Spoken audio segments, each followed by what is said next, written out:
जब हम चुनाव की बात करते हैं तो अक्सर हार जीत और बड़े बड़े चेहरों की बात होती है। लेकिन क्या दांव पर सिर्फ इतना ही होता है या फिर लाखों लोगों का भविष्य? आज हम उत्तर प्रदेश के भिंगा चलेंगे और ये समझने की कोशिश करेंगे कि जमीन की आवाज वोटों में कैसे बदलती है और कैसे डेटा का सही इस्तेमाल शासन को वाकई में बेहतर बना सकता है। इस पूरे विश्लेषण को हमने 5 हिस्सों में बांटा है। सबसे पहले हम भिंगा की मिट्टी की कहानी सुनेंगे, वहां की जमीनी हकीकत को जानेंगे। फिर चुनावी स्कोर कार्ड पर नजर डालेंगे। इसके बाद हम समझेंगे कि ये जनादेश आखिर बना कैसे। फिर शासन के लिए एक ठोस ब्लूप्रिंट देखेंगे और आखिर में सबसे जरूरी सवाल पर आएंगे, डेटा, गरिमा और लोकतंत्र का आपस में क्या रिश्ता है। तो चलिए सीधे पहले हिस्से पर चलते हैं, क्योंकि किसी भी राजनीति को समझने की असली चाबी उसके लोगों, उनकी जमीन और उनकी रोजमर्रा की जिंदगी में ही छिपी होती है। भिंगा उत्तर प्रदेश के श्रावस्ती जिले का एक विधानसभा क्षेत्र। नक्शे पर शायद ही बस एक और नाम लगे, लेकिन ये लाखों लोगों का घर है। वो जगह है जहां हर सुबह उम्मीदों और चुनौतियों के साथ एक नया दिन शुरू होता है। और यहीं पर हमें पहली और शायद सबसे चौंकाने वाली सच्चाई मिलती है, 74%। सोचिए, इस जिले के 74% लोग बहुआयामी गरीबी में जी रहे हैं। इसका मतलब सिर्फ पैसों की कमी नहीं है, इसका मतलब है कि वो शिक्षा, स्वास्थ्य और जीवन स्तर, इन सभी पैमानों पर एक साथ पीछे हैं। ये सिर्फ एक आंकड़ा नहीं, ये इस क्षेत्र की वो हकीकत है जो हर एक वोट पर असर डालती है। तो ये गरीबी, ये आंकड़ा जमीन पर दिखता कैसा है? जब आप लोगों से बात करते हैं तो कुछ परेशानियां बार बार उभर कर सामने आती हैं। सबसे पहले बेरोजगारी, जिसकी वजह से पलायन मजबूरी बन गया है। फिर अच्छी शिक्षा की कमी, सोचिए वहां एक भी स्थानीय कॉलेज नहीं है। स्वास्थ्य सेवाएं जो खास तौर पर गांव देहात तक पहुंच ही नहीं पाती। टूटी सड़कें, आती जाती बिजली और इन सब के ऊपर राप्ती नदी की बाढ़ जो हर साल किसानों की मेहनत पर पानी फेर देती है।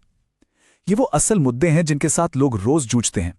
और ये परेशानियां सिर्फ शिकायतें नहीं हैं, ये संविधान में दिए गए गरिमा के साथ जीने के अधिकार से जुड़ी हैं। एक नागरिक के तौर पर अपनी समस्याओं को बिना डरे रखना और समाधान की उम्मीद करना, ये एक स्वस्थ लोकतंत्र की निशानी है। तो ये तो हुई लोगों की बात, उनकी परेशानियां। अब देखते हैं कि ये सब, ये गुस्सा, ये उम्मीदें, ये जरूरतें जब वोट में तब्दील होती हैं तो नतीजे क्या कहते हैं। 2022 का नतीजा देखिए। समाजवादी पार्टी को मिले करीब 45% वोट और बीजेपी को मिले लगभग 39%। मतलब जीत का अंतर बहुत बड़ा नहीं था, सिर्फ 5.87% का।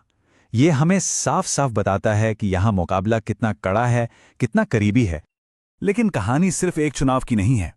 थोड़ा पीछे चलते हैं और बड़ी तस्वीर देखते हैं। ये टेबल पिछले कई चुनावों का ट्रेंड दिखाती है। आप देख सकते हैं कि सपा का वोट शेयर कैसे ऊपर नीचे होता रहा है। लेकिन एक और चीज है जिस पर गौर करना बहुत जरूरी है, वो है मतदान का प्रतिशत। देखिए 2012 और 2017 में ये कितना ज्यादा था। ये दिखाता है कि उन सालों में लोगों के अंदर बदलाव को लेकर एक अलग ही जोश था। और इसी कहानी का एक और अहम हिस्सा है बीजेपी का लगातार बढ़ता हुआ वोट शेयर। ये कोई एक बार की बात नहीं है, ये एक पैटर्न है। देखिए 2012 में 22%, 2017 में ये बढ़कर 32% हुआ और 2022 में लगभग 39%। ये आंकड़े साफ इशारा कर रहे हैं कि बीजेपी यहां एक बड़ी और लगातार मजबूत होती हुई ताकत है। तो हमने जमीन की हकीकत देखी, चुनावी आंकड़े देखे, पर असली सवाल तो अब आता है, क्यों भिंगा आखिर वोट वैसे क्यों करता है जैसे वो करता है। चलिए इस जनादेश की परतें उधेड़ते हैं, इसकी चीर-फाड़ करते हैं। इसे समझने के लिए हमें भिंगा के सामाजिक ताने बाने को देखना होगा। भिंगा शहर में मुस्लिम आबादी ज्यादा है, वहीं गांव के इलाकों में यादव, ओबीसी और दलित समुदाय की अच्छी खासी संख्या है। और पारंपरिक तौर पर मुस्लिम और यादव इस समाजवादी पार्टी का एक कोर वोट बैंक रहा है। 2022 के नतीजों में ये समीकरण साफ साफ झलकता है। अच्छा, अब अगर हम मौजूदा विलायक के नजरिए से देखें, एक तरह का स्वॉट एनालिसिस करते हैं, उनकी ताकत क्या है। जाहिर है सत्ता में होना, मतलब इनकम्बेंसी, उनका मजबूत मुस्लिम यादव वोट बेस और उनकी खुद की ओबीसी पहचान। लेकिन कमजोरियां भी उतनी ही साफ हैं। जीत का मार्जिन बहुत कम है, जमीन पर संगठन कमजोर है और सिर्फ जातिगत समीकरणों पर बहुत ज्यादा निर्भरता, ये एक जोखिम है। तो ये तो हुई पार्टी की अंदरूनी बात। बाहर का माहौल क्या कहता है? देखिए, मौके भी हैं और खतरे भी। मौका है राज्य सरकार के खिलाफ नाराजगी को भुनाने का, विकास के अधूरे वादों को मुद्दा बनाने का। पर खतरा भी उतना ही बड़ा है।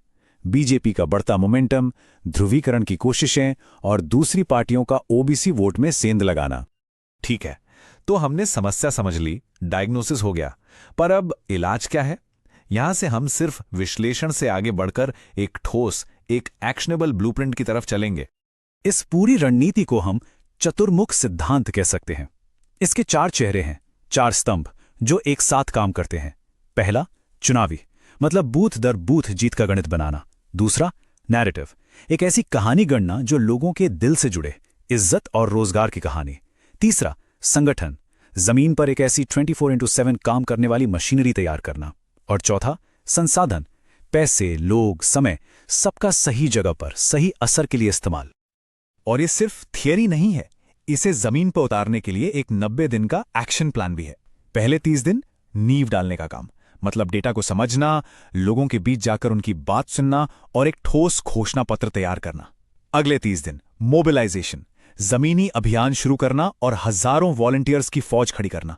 और आखिरी 30 दिन ये हैं एक्शन के, बड़ी रैलियों से लेकर घर घर दस्तक देना और ये पक्का करना कि हर एक समर्थक वोट डालने जरूर पहुंचे। तो ये जो भिंगा की कहानी है ना, ये सिर्फ एक विधानसभा सीट की कहानी नहीं है।